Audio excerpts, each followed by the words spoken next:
welcome to The Olive Tree with me, Julia Fisher, which aims to introduce you to the stories of believers living in the Holy Land, that is, Israel and the West Bank, to find out what God is doing there today. Like us, Israel has many challenges.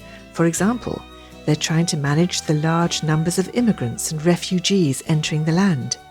They also have to cope with intense scrutiny and frequent criticism, and in many parts of the world, anti-Semitism. Recently, whilst in Jerusalem, I met Oded Soshani. He is a Jewish pastor, and we began by talking about some of the challenges Israel is facing. There are many challenges Israel is facing today. One is accepting new immigrants. Every immigrant society in Israel is no different than that. Every immigrant society, the wave of immigrants coming in, they are looking down upon. They are discriminated against. Every country, every wave of immigration. It happened with the Russian Jews. It happened with the Moroccan Jews years before that, decades before that. Happened with the Ethiopian Jews. It always happens. And it takes between a generation to 2 generations to accept the change in the population. So Israel is unique in the West in being willing to accept a lot of immigration of other Jews, mostly of Jews, but also some non-Jews. And then we also have the problem of immigrants and refugees. It's one problem, but it's immigrants and refugees, or refugees and immigrants. And I guess, as in many areas of Europe, this has polarized your politics. Yes. However, the issue of refugees is a smaller scale in Israel because Israel has been, so to speak, an island, a political island in the Middle East. We are surrounded by Muslim countries. Some of these Muslim countries and Muslim entities, such as the Hamas and Hezbollah, are avowed for the destruction of Israel. So we don't have open borders and easy transport of anything on these borders. So we are, in that sense, somewhat isolated. We had waves of refugees and immigrants coming through the Sinai Peninsula, through Egypt. But again, there are refugees among them, and they can't go back home. And there are those who are seeking better life in the West, like the rest of Europe that is flooded with immigrants. Your recent elections this year 2 waves. reflect that there's still not a clear-cut answer. The people are very divided here, just as they are in our country. The people are divided here. The issues, I think, are a bit different than in Europe.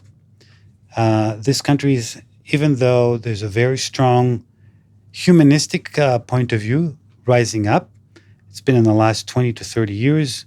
One of the aspects of the humanistic point of view is the gay pride movement, or the gay movement, which is, it's not biblical. There's no way to connect it to the Bible. But it's part of a human right movement that every human being, and has nothing to do with it, but with God, but every human being has rights, equal rights, which I believe in it too. But we're a reflection of God's glory. We're not a reflection of ourselves. We're not a reflection of coming out of a monkey society. We're a different society. We're made by God. So yeah, we have that, which makes us a bit different than Europe, because the ethos of God is still very strong in Israel. And even though there's a very strong left-wing and humanistic society in Israel, there's a very strong right-wing, and the thrust, or the main core of the right-wing, is believing biblical values and biblical truths about Israel, the people of Israel, and the land of Israel. So let's talk about that, because that is an issue in the UK as well. People are struggling to understand what they should be thinking about the biblical role of Israel, what they should be thinking and doing about it. So what do you believe God is doing here in Israel at this time in the thinking of the people? Well, I think the first thing, at least my point of view based on the Bible, is that the way God relates to the people of Israel throughout history is the way he relates to the church. There's no distinction. With whomever God cuts a covenant, because the word for covenant is to cut in Hebrew, meaning to have a sacrifice in the blood, whomever God cuts a covenant with, he is faithful to fulfill it, even if the opposite side is not faithful. If you look at church history, church hasn't been faithful to God. If you look at Western Christianity hasn't been faithful to God. If you look at the people of Israel throughout history, biblical history and post-exile history, haven't been faithful to God. But God has been faithful. If you look through the prophets, God says, even though you have profaned my name in the nations, I will bring you back in a state of unbelief back to the land. And there in the land, I will pour the Holy Spirit on you. So in a nutshell, God is faithful to the people of Israel. And unlike other countries, God is bringing the people of Israel back to the land of Israel to save them here. Not in the nations, but to save the nation of the people of Israel here in the land. That's one of the issues that's much talked about in the UK, prophecy. So is it specific? Is what is going on in Israel, can you really pinpoint it in the Old Testament, in the prophets? Can you take me to a verse that says what's going on here, the people coming back to the land, is actually in the Bible? You can go back from the book of Deuteronomy, chapter 32. Moses, under the inspiration of God, says to the people of Israel, you will leave me and I will send you out of this land. So Moses, God had seen everything, all history before it happens, yet he still loves. And then we go on through Jeremiah, Ezekiel, and Isaiah. They repeat the same messages. The minor prophets repeat similar messages where God says, I will take you out as a punishment and I will bring you back. Ezekiel 37, Jeremiah 30, 31, 32. There are many passages. It's not just one scripture. There are many passages that speak about God bringing the people of Israel back.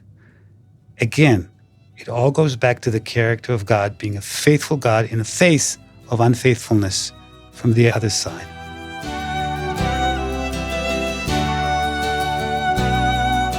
And in the last 100 years, particularly in the last 72 years since the State of Israel was formed, Jews from around the world have been coming back. And that's what those prophets are talking about, you would say. Yes. Yeah. Without a doubt. Some people would say, well, there's not much in the New Testament about it. What would you say to that? When people say that, they really have I believe, a very narrow understanding of who God is. First, God's character is character of love. It hasn't started in John 3:16. It started with God calling in Exodus, I think chapter 4, he calls to Israel, Israel, my firstborn son. And there's a relationship of love and faithfulness from God to the people of Israel throughout history. So the New Testament is not a separate book. The New Testament is not a book describing a separate God from the one of the Old Testament. The New Testament is a continuation of a promised new covenant, which is promised in the Old Testament, that will happen first to the people of Israel and then to the Gentiles, not vice versa. And I'll say it again because it's an important one. The New Testament is actually a continuation of the Old Testament, and the New Testament is prophesied in Jeremiah 31 to the people of Israel, not to the Gentiles, but to the people of Israel. So the entire Messianic era that started when Yeshua was crucified and resurrected again is first and foremost for the people of Israel, because God has a covenant with the people of Israel. But through the blood of Yeshua, he has a covenant also with the Gentiles. Okay? So all the promises that happened in the Old Testament are not null and void with Jesus, with Yeshua, but they are continued. There are two verses that I hold strongly from Corinthians. It says, all the promises of God are yes and amen in Jesus. And so I say, which promises are yes and amen in Jesus? Is Jesus was born only at the beginning of 2,000 years ago? Or was Jesus there present throughout the history, the biblical history? And if Jesus is present throughout biblical history, then all the promises of God are yes and amen in him. And also in Hebrews 13:8, it says, Yeshua Mashiach, Jesus Christ, is the same yesterday, today, and forevermore. And my question to you, listeners, when does yesterday start? So what days, where are we at in God's timetable? So all the Jewish people are coming back from around the world. We're understanding that many of them are still in unbelief, but many of them are coming to faith. So just describe the days in which we're living, Oded. Again, biblical history is relived today. people have a wrong conception about the people of Israel in the Old Testament. You look through the Old Testament, you realize most of biblical history, the people of Israel did not follow God, including the people that entered the Promised Land with Joshua, and the people that came back from Babylon with Nehemiah and Ezra, if I pronounce it correctly in English.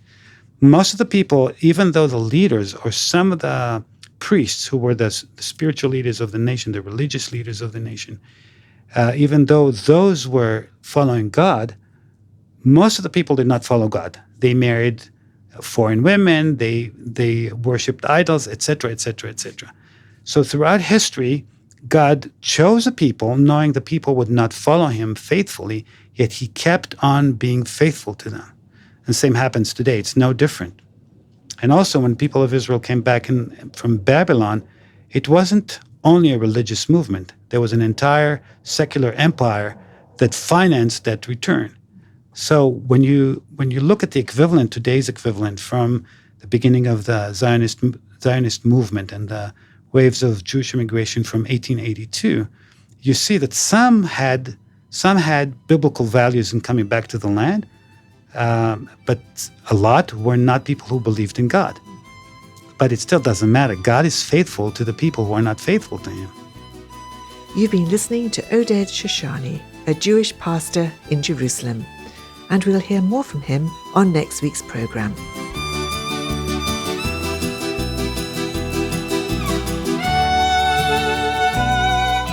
The Olive Tree Reconciliation Fund is a Christian charity based in the UK that supports the needs of both Jewish believers and Arab or Palestinian Christians living in Israel and the wider Middle East. If you'd like to know more about our work through our bi-monthly newsletter, including news about our upcoming tours, please either visit our website www.olivetreefund.org or write to me, Julia Fisher, OTRF, PO Box 402, Billingshurst, RH14 4BQ in the UK. Meanwhile, join me at the same time next week for another story from the Olive Tree. Until then, goodbye.